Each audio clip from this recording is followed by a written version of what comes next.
আজকে আবহাওয়াটা অনেক ঠান্ডা ছিল কারণ আজকে অনেক বৃষ্টি হয়েছে, ঝুম বৃষ্টি।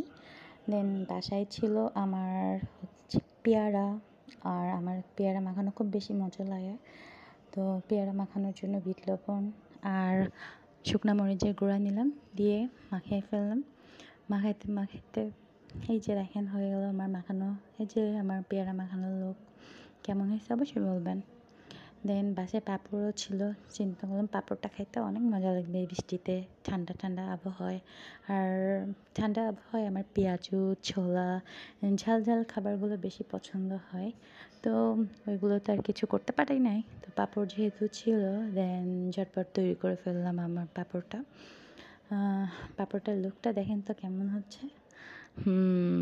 খুব বেশি ইয়াম্মি এবং খেতেও অনেক মজা।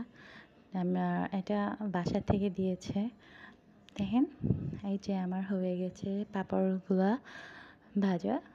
আমার পাঁপড়ের লুকটা কেমন হয়েছে দেখে কমেন্ট করবেন। দেন রেডি হয়ে গেল আমার স্ন্যাক্স।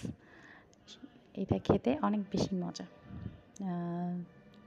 ওকে, ভালো লাগলে কমেন্ট করবেন, সাবস্ক্রাইব করবেন। আল্লাহ হাফেজ।